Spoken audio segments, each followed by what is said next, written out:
Muling nagbabalik ang Pinoy Carrera Esports sa Dipapa para dito sa pangatlong araw ng pakarera dito sa MMTCI Metro Manila 3rd Club Inc. sa Malbar, Tanawan City, Batangas.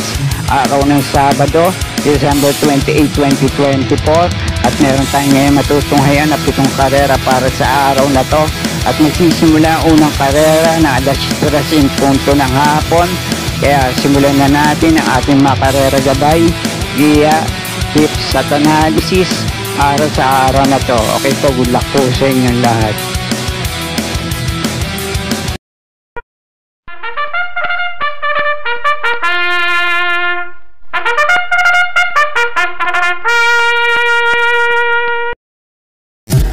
Ito ang buhay karerista, he! Buhay karerista, he! Ito ang buhay karerista, ito ang mundo namin kung saan kami ang bida. Dito sa race na itong paprimera ko rito, itong Metulin, pwedeng mauna manalo ngayon kapag naka-aire at napabayaan nila sa harapan, pwedeng tumapos ang karera, manalo na rin dito, numero 3 na Den. At ang panigundo ko naman dito, itong nagbabalik takbo galing sa mahabang bakasyon. Kapag nasa magandang kondisyon ngayon, paligay ko, pwede rin magawa yung dati niya mga naitalang mainam din tiyempo sa ganitong distansya. At makapanilat din sa race na to, numero 6 na Tears of Joy. At ang panersera ko naman dito sa panimula na winner take all, numero 2 na Footloose. May dating takbo to, mainam din naman ang chinempo, katulad din naman ang chinechempo ng pamprimera at panigundo ko rito. Baka pag nagawa niya, pwede rin makapanilat sa race na to, numero 2 na Footloose. Kaya muli, pamprimera ko rito, mauna manalo ngayon, numero 3 na Den. Panigundo ko naman itong nagbabalik takbo, numero 6 na Tears of Joy. At pandehado, panilat ko naman dito, panersera ko, numero 2 na Footloose. Kaya na pong bahala para sa mga diskarte nyo dito sa panimula na winner take all. Okay po, thank you. Ito ang buhay karerista, he! Buhay karerista, he! Ito ang buhay karerista, ito ang mundo namin kung saan kami ang bida.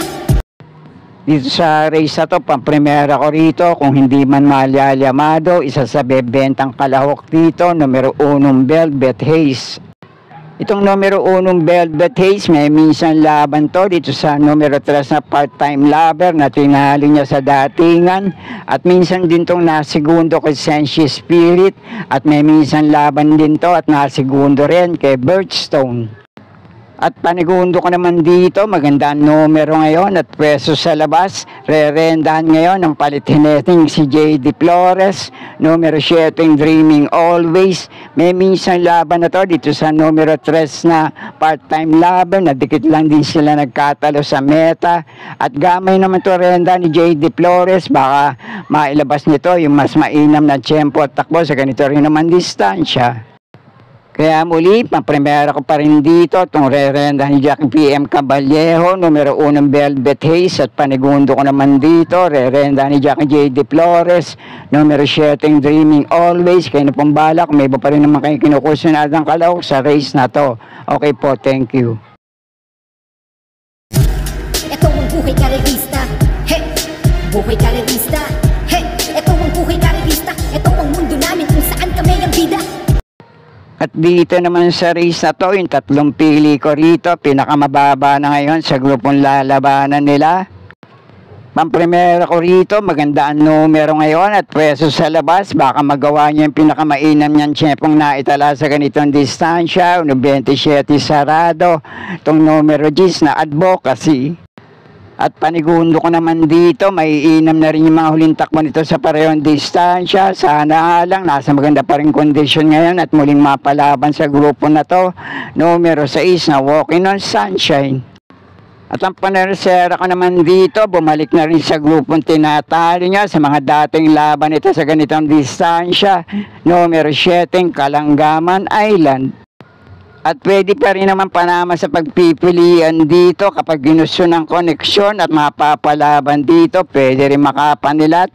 May 1.27.4 rin dating naitala sa ganitong distansya. Maganda numero ngayon at pwesto sa balyang numero 1 Rainy Days. Kaya muli, pang-primera ko pa rin dito, numero 10 na Advocacy, panigundo ko naman itong numero 6 na Walking on Sunshine, at panersera ko naman dito, numero 7 Kalangaman Island, pwede pa rin panama sa pagpipilian, kung kursunada nyo, numero 1 Rainy Days, kayo na pong bala para sa mga discount nyo sa race na to. Okay po, thank you. Ito ang buhay karerista, hey! Buhay karerista, hey! Ito ang buhay karerista, ito ang mundo namin kung saan kami ang bida. Ito naman sa race na to, pang-primera ko rito. Sana nga lang, nasa maganda pa rin kondisyon ngayon. Pwede na siya makatikim ng panalo sa race na to. Tinatalo niya na rin sa datingan yung ilang kalahok dito. Numero 2 na Jeng Sad Enough. Panigundo ko naman dito, numero 7 yung Mount Amandewing, at panersera ko rito, numero 8 Magnolia Ashley. Pwede nyo pa rin panama sa pagpipilian. Mauna manalo ngayon, numero 5 Ivan. At kung may iba pa rin naman kayong kinukursunadang kalahok dito, kayo na pong bahala din magsama para sa mga diskarte nyo. Okay po, thank you. Ito ang buhay karerista, hey! Buhay karerista, hey! Ito ang buhay karerista, ito ang mundo namin kung saan kami ang bida. At dito naman sa race na to, magandang laban naman to para sa 7 kalahok dito at yung 2 dehadong kalahok dito, numero 1 Baywatch at numero 9 West Pacol. Pero para sa mga pili ko rito, pang-primera at panigundo ko rito, mababa na sa grupong lalabanan ngayon. Nag-aantay na lang siguro to ng kalabit sa race na to. Pang-primera ko itong numero 7 No Wire at panigundo ko naman dito, numero 6 na Beatrius. At panersera ko naman dito, numero 3 na Prince Leather. At pandihado panilat ko naman dito, malaki din ang chance sa makapandilat sa race na to. Baka kursunada nyo, re-renta ngayon ni Jackie JT Pabilik, numero 5 Himanshi. Okay, kayo na pong bahala. Kung may iba pa rin naman kayo kinukursunadang kalahok sa race na to. Okay po, thank you. Ito ang buhay karerista, hey! Buhay karerista, hey! Ito ang buhay karerista, ito ang mundo namin kung saan kami ang bida. At dito naman sa race na to, magandang laban naman to para sa lahat ng kalahok dito. Lahat may chance sa manalo at makapandilat din dito. Kaya paligay ko, depende na lang sa magiging senaryo ng bakbakan ng ilang matutuling kalahok dito na numero 2 na Blame the Ghost, numero 3 sa Golden Opportunity, numero 4 Bukawi Rivertown, numero 6 na Guerrero Warriors, numero 8 Ragamapin, at itong numero 11 Feel the Burn. Pwede rin makapagparimate yung ibang kalahok dito sa Bayan Bulusok sa meta at makapandilat din dito. Pero pa-primera ko rito ngayon, numero 9 Modern Birdie, puntong-punto to ngayon, pwedeng makaulit ng panalo rito. Panigundo ka naman dito, dehado pandilat sa race na to, pwedeng mauna manalo ngayon, rerenda ni Jackie JT Pabilik, numero 4 Bukawi Rivertown. At panersera ko naman dito, baka makaulit lang dahil mainam na yung huling takbo nito sa 1,200 meters sa distansya. May mga tagumpre-ba rin naitalato sa mga dating laban niya. Numero 7 Golden Charger. At kung may iba pa rin naman kayo kinukursunadang kalahok dito, Llamado Manodehado, pwede rin naman. Kayo na pong bahala din magsama para sa mga diskarte nyo. Okay po, thank you. Ito ang buhay karerista, hey! Buhay karerista, hey! Ito ang buhay karerista, ito ang mundo namin kung saan kami ang bida. Dito naman sa race na to, magandang laban naman to para sa ilang kalahok dito sa last race paratingan.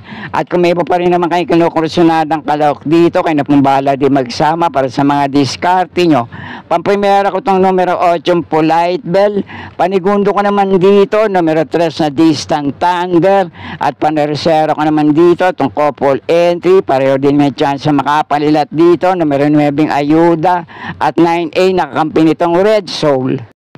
At palagay ko, pwede nyo pa rin panama sa pagpipilian dito. Itong Metulin, mauna manalo ngayon, nagbabalik takbo, numero 5 Catch in the Cradle.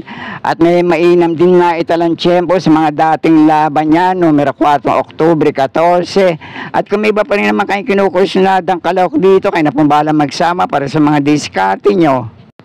At sana'y muling matapat sa tama yung mga pili at kursunada para sa araw ng Sabado. Good luck po sa inyo lahat. Happy racing at maraming salamat po.